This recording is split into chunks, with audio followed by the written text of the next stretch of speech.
guddiga madabanaan ee doorashooyinka oo maalmoon roogeen magaalada Baydhabo iyo waliba ay kulan la qaadeen madaxweynaha dowlad goboleedka Koonfur Galbeed kulanka oo lanku hadlay arrimo dhowr ah oo kumidate sida lambuuhilaay kuraas ku banaan golo shacabka Soomaaliyeed guddiga doorashooyinka iyo waliba sadaasaata oo tababar ku fureen magaalada Baydhabo ergagiyo doorada lahaayeen sida kuraas oo ku banaan xildhibaanada baarlamaanka federaalka Soomaaliya oo deegan doorashada iyo Koonfur Galbeed Soomaaliya tababarkan oo soo haayay kolka baraay habka nidaamka oo bixinta ee doorashooyinka ergagiyo diirayeen 153 oo laan holi iniyo dooradan xildhibaanada buulilaay saddex kuraas oo ku banaan golo shacabka ee baarlamaanka Soomaaliya Marwo Xaliimo Ismaaciil Ibraahim oo ah gudoomiyaha guddiga madabanaan ee doorashooyinka iyo waliba ay faahfaahin ku biiday kulankii la qaadatay madaxweynaha iyo walyaabo ay lanku hadlay waxaa maanta noo suura gashay inaan kulan la yeelano madaxweynaha dowlad goboleedka Koonfur Galbeed madaxweyne Cabdi Casiis inaan kala kulanno arrimo dhowr ah laba arrimood aan ugu waaweynaa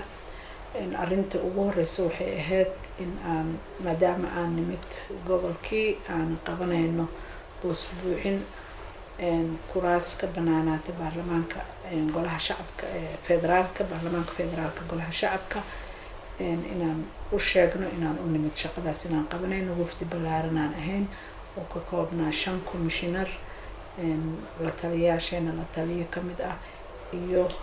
shaqaale aad u fara badan oo hogaaminayo agaasimaha waaxda wuxuu ahay howlgallada doorashooyinka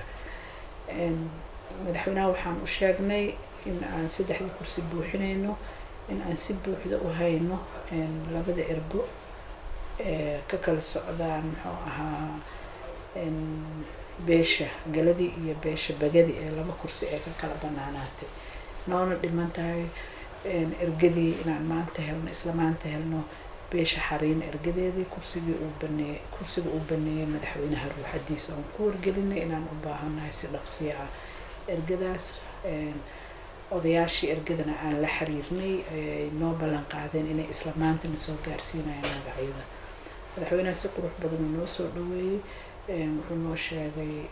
in aan shaqadeena qabsan karno iyadoo cidina nagu faragelinaynin wuxuu noo sheegay kursiga asaga baneeyay beeshii inuu u tagay uu la hadlay uuna ku yiri aniga kursigaas waa sidii sharafta lahayd oo ashada ii siiseen oo iga yahay halkaan iga yaala waa idin dhiibo waa idin ku soo celiyay kuma shaqeynayo inaan qof aniga ama walaal ii ah ama aniga xiga ama wax ii ah inaan sidaasaata gudoomiyaha guddiga madabanaan ee doorashooyinka qaranka iyo waliba ay baaqan dirtay musharaxiintan tartamaha kursiga u sabanaya madaxweyne Cabdi Casiis Xasan Maxamed Laftigreen inay sadanka dhaqso badan iyo gudbiyaan liiska gareeyaan halkaas hotelkaasi degiin xor waaye cid laga celinaa malaha waxaan kala codsanaynaa musharaxiinta aan imaanin horena waa ugu sheegnay markay bisha 22 ahayd 11 bisha markay ahayd in aan isugu nimaadno 24 magaalada Baydhabo waxaan rajeynayaa inay wada joogaan musharaxiintu isu soo diyaariyaan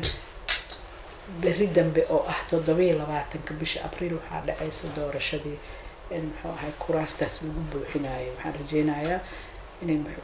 musharaxiinta aan dokumenti wada hayno isdiiwaan geliyay qarashkiina iska bixiyay inay isku soo wada diyaariyaan maalintaas doorashada oo ay tahay bisha 27 aad iyo aad u mahadsantihiin Ibrahim Xasan